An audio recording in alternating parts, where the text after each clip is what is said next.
Hello students, this is Raj Yadav and welcome to Chalak study YouTube channel. तो students, इस video में हम लोग बात करने वाले हैं जनरल इंग्लिश के सिलेबस के बारे में। जो बहुत सारे जो वैकेंसीज आते हैं उसमें जनरल हिंदी में क्या क्या पूछा जाता है उसके सिलेबस के बारे में हम लोग देखने वाले हैं यहाँ पर। तो जैसे कि अभी जो है EMRS के फॉर्म भरे जा रहे हैं और इसके एग्ज़ाम कुछ दिनों में होने वाले हैं।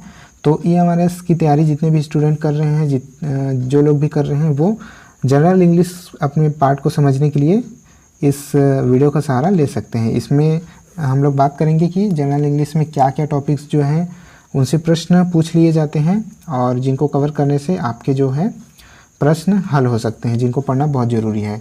तो जैसा कि आपको पता होगा कि आपके जनरल इंग्लिश के पार्ट में उसका वेटेज जो है 10 नंबर का रखा गया है और जनरल इंग्लिश जो है 10 नंबर के आने वाले हैं।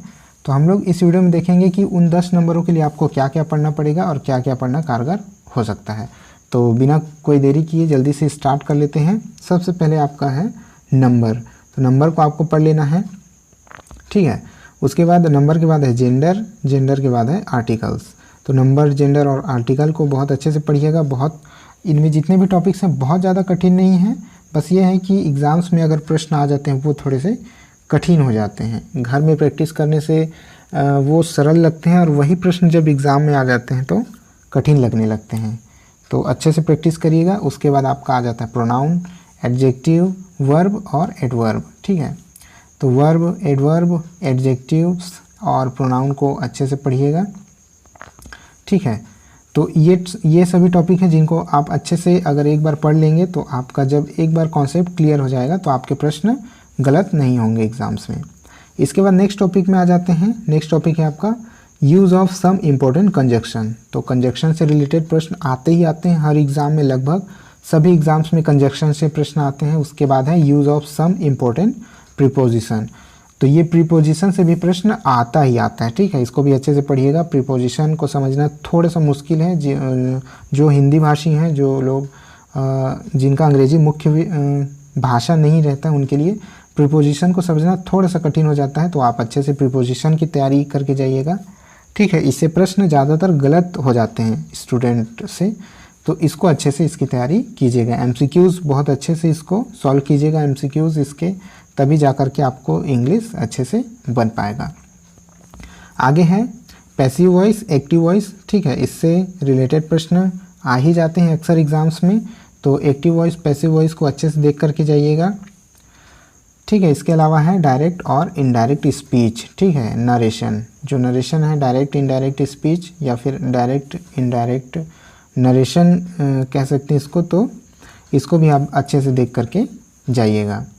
आगे आ जाते हैं। नेक्स्ट आपका जो टॉपिक है वो है सिनोनिम्स, एंटोनिम्स, ठीक है। तो एंटोनिम, सिनोनिम, ये जो है इतने कठिन वर्ड पूछ लिए जाते हैं, ज़्यादातर एग्ज़ाम्स में इतने कठिन वर्ड पूछ लिए जाते हैं कि स्टूडेंट उससे कोसों दूर होते हैं, ठीक है। तो इसका सबसे आसान तरीका यही है इसमें नंबर पाने का, कि आपका जो वर्ड पावर है वो बहुत अधिक होना चाहिए। इसके लिए आपको अंग्रेजी पढ़ना पड़ेगा, ठीक है। आपको डिक्शनरी पढ़नी पड़ेगी और नए नए और कठिन कठिन वर्ड जो हैं उनकी प्रैक्टिस आपको करके जाना पड़ेगा। तो एंटोनिम और सिनोनिम को अच्छे से पढ़ने का बस यही एक रास्ता है कि आपको अधिक से अधिक बुक पढ़ने पड़ेंगे, वर्ड्स पढ़ने पड़ेंगे, डिक्शनरी पढ़नी पड़ेगी। इसके अलावा है नेक्स्ट टॉपिक है आपका वन वर्ड सब्स्टिट्यूशन, ठीक है। अनेक शब्दों के एक शब्द। तो वन वर्ड सब्स्टिट्यूशन भी आ ही जाता है, एक नंबर का आपका ज़रूर आ सकता है। इसको भी अच्छे से पढ़ लीजिएगा। नेक्स्ट है आपका स्पेलिंग, प्रोवर्ब, ठीक है। Spelling, proverb. उसके बाद नेक्स्ट टॉपिक है आपका इडम्स एंड फ्रेसेस। तो इनको भी अच्छे से पढ़िएगा। इडम्स एंड फ्रेसेस जो है ये भी ऐसे ले लिए जाते हैं एग्ज़ाम्स में जो ज़्यादातर स्टूडेंट ने हो सकता है ना सुना हो या फिर कभी सुना हो, लेकिन उसके अर्थ ज़्यादातर पता नहीं रहते हैं। और ये बात मैं जो हिंदी भाषी स्टूडेंट है उनके लिए कह रहा हूँ। तो आप इनको भी अच्छे से प्रैक्टिस करके जाइएगा, इन सभी को, ठीक है। तो चलिए देखते हैं नेक्स्ट टॉपिक क्या है। तो ठीक है, बस इतने ही टॉपिक थे। इतने ही टॉपिक को अगर आप अंग्रेजी में कवर कर लेंगे तो आपके लगभग 10 नंबर के जो है टॉपिक आपका कवर हो जाएगा। और इसके अलावा अगर कोई टॉपिक छूट गया हो तो आप कमेंट बॉक्स में कमेंट करके बता सकते हैं कि ये टॉपिक छूट गया है। मेरे हिसाब से मैंने लगभग सभी टॉपिक को यहाँ पर कवर करने का कोशिश किया, जिससे कंपटीशन एग्ज़ाम्स में प्रश्न बन जाते हैं। तो ठीक है, आई होप आप अपने सिलेबस को समझ पाए होंगे इस वीडियो के माध्यम से, और अपने 10 नंबर की तैयारी के लिए आप अच्छे से जुट सकते हैं। तो ठीक है, इस वीडियो में इतना ही है। वीडियो पसंद आया होगा तो लाइक और शेयर ज़रूर कर दीजिएगा।